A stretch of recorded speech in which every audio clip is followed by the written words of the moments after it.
এখানে একটা বাড়ি বিক্রি করা হবে, সামনে দোকান আছে তার বাস। এর পূর্ব সীমানা ওয়াল করা, সামনে তো রাস্তা। রাস্তা থাকার মধ্যে ভালো হয়েছে, রাস্তা থাকলে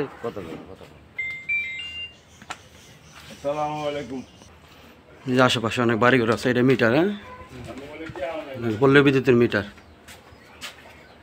পাশে একটা বাড়ি। এটা কয় নম্বর ওয়ার্ডে পড়ছে?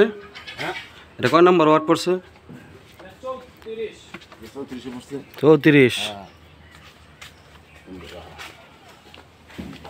বাড়ি গেটের রুম আমরা সাইডটা হইব, বড় বড় 4টা রুম। হ্যাঁ, 3টা রুম ধরবেন, একটা গোসলখানা, কলপার। হ্যাঁ, এই 4টা রুমও বাথরুম ওখানে।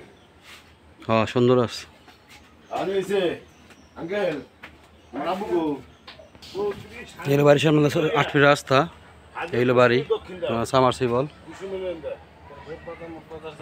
সামনে হলো 3 রাস্তার মোড়, দোকান আছে, ট্রান্সফর্মার আছে, বিদ্যুতের খুঁটি আছে। এর মধ্যে বড় রাস্তা 12 ফিট। এই বাড়িটা যদি কিনতে চান অবশ্যই আমাদের সাথে যোগাযোগ করবেন। খুবই অল্প দামে বাড়িটা বিক্রি করা হবে, 11 লাখ টাকা। নিতে চাইলে খুব জরুরিভাবে যোগাযোগ করবেন। আবার দেখা এই দোকানের পাশে ওই বাড়িটা, রাস্তা।